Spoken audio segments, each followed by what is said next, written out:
Bonjour. Vous partez en back-off, c'est ça? Très bien. 4 ans que Pierre est guide dans le Marais audomarois. Ce passionné connaît les 170 km navigables par cœur. Plusieurs fois par jour, il fait découvrir aux touristes ce joyau étendu sur 15 communes du Nord-Pas-de-Calais au départ de Clermarais. Nous, on va aller essentiellement dans le Marais Est. C'est le marais qui se situe en fait à l'est de Saint-Omer. Et l'avantage d'avoir une petite embarcation comme celle-ci, c'est qu'on va aussi pouvoir aller dans le Marais Centre, dans les faubourgs de la ville de Saint-Omer. La croisière se veut calme et reposante, au cœur de la nature.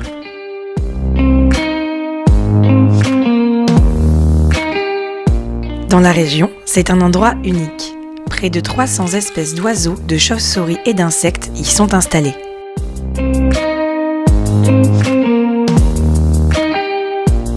Lieu de culture et d'élevage depuis le 19e siècle, ce marais est le dernier de cette taille encore cultivé en France.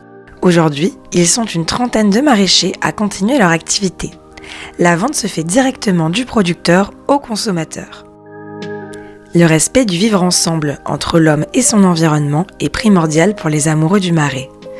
Il a été récompensé par le label Ramsar, un traité international sur la conservation et la gestion durable des zones humides. On a aussi été classé Manan Biosphère par l'UNESCO.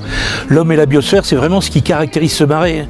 C'est entièrement aménagé par l'homme, on a créé des tas de biotopes pour permettre toute cette biodiversité.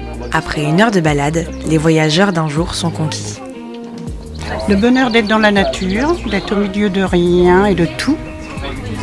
Pas de bruit, juste les oiseaux, le soleil. Je suis tombée amoureuse du secteur et je viens dès que je peux.